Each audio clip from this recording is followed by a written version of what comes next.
Bismillahirrahmanirrahim. On continue la partie travaux dirigés. Donc, je vais vous donner un certain nombre d'énoncés qui concernent la partie 1.4. Donc, dans cette partie-là, on va voir la corrélation. On vous demande de montrer la corrélation temporelle qui est donnée par Rx de taux. Par définition, c'est la limite quand t tend vers l'infini de 1 sur 2t. L'intégrale entre moins t plus t de x de t multiplié par x de t plus taux dt. Et il faut montrer que cette relation peut être écrite en termes de convolution temporelle. Donc R de taux, c'est la convolution. Là aussi, par définition normale, c'est pas par définition. Donc elle doit être égale à la limite quand t tend vers l'infini de 1 sur 2t de t. Donc x de t, x de moins t, à t moins taux. Le 16e exercice, tracer le signal x t dont les coefficients de la série de Fourier sont donnés par donc x de n, il est égal à 1 lorsque n est égal à 0. Il est égal à 1 demi lorsque n est égal à plus ou moins donc 2. Et 1 sur 4, c'est-à-dire j sur 4 lorsque n est égal à moins 4, moins 1 quart de j lorsque n est égal à plus 4 et 0 ailleurs. 17e exercice, donc j'ai deux coefficients, xn et yn, qui sont les coefficients de la série de Fourier des signaux x de t et y de t respectivement. Avec l'hypothèse que t0 est la période de x de t, exprimer yn en termes de xn dans les cas suivants. Donc le premier cas c'est y de t, c'est la décalée de x de t par t0, donc x de t moins t0. Le deuxième cas, c'est y de t, c'est égal à x de alpha t, donc ici un décalage aussi, une multiplication par alpha de t. Donc ça, c'est les propriétés de la transformée de Fourier qui sont généralement données dans un tableau. 18e exercice, il faut déterminer la transformée de Fourier de chacun des signaux suivants. Donc, première relation f de t est égal à 1 sur 1 plus t au carré. Le cas B, c'est f de t, c'est la somme de deux rectangles, de fonctions rectes, c'est les fonctions portes. Donc, la première, c'est t moins 3 et la deuxième à t plus 3. Le C, c'est f de t, c'est la fonction triangulaire.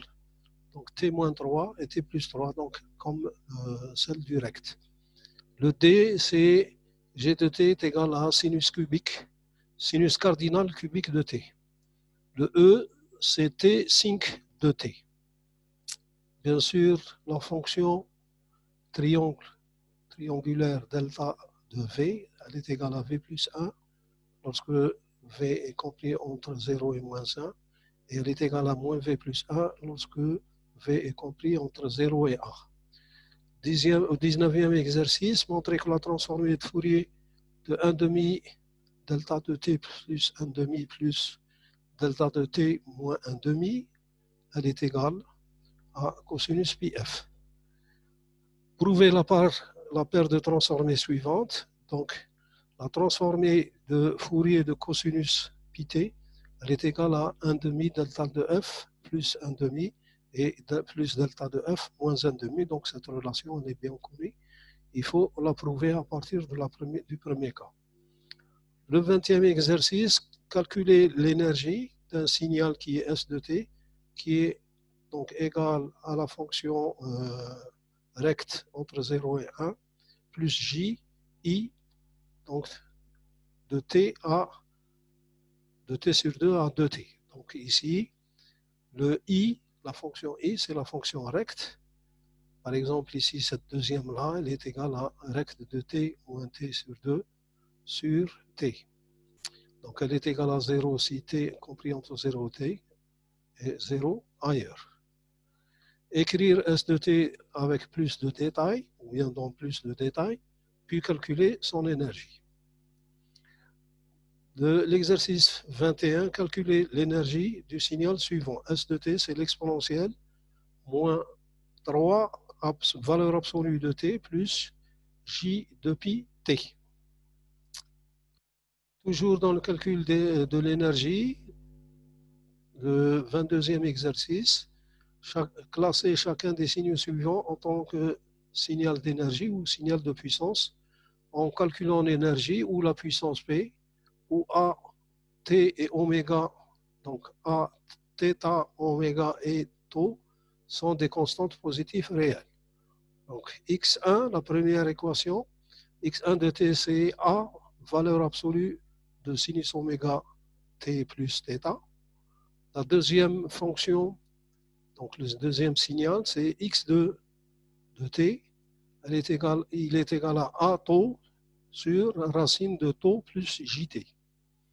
Le x de 4, c'est la fonction rectangulaire de t sur tau plus rectangulaire de t sur 2 tau. 23e exercice, représenter les signaux suivants. Donc le x1, c'est la fonction rectangulaire de t plus 5. X de 2, c'est la fonction recte de moins 2t plus 8. Le x de 3, c'est la fonction recte de t moins 1 multiplié par sinus de pi t. Et puis, x de 4, c'est x de 3, facteur de moins 3t plus 4. Donc, cette-ci, on va la corriger dans l'exercice. Le x de 5, c'est la fonction recte de moins t sur 3. Le 24e exercice, classer chacun des signaux de problème précédents, donc ici ces signaux, en signaux pairs et impairs, et déterminer les parties paires et les parties impaires. Donc ceci termine ce premier exercice. Donc on fera la correction donc, dans les jours à venir.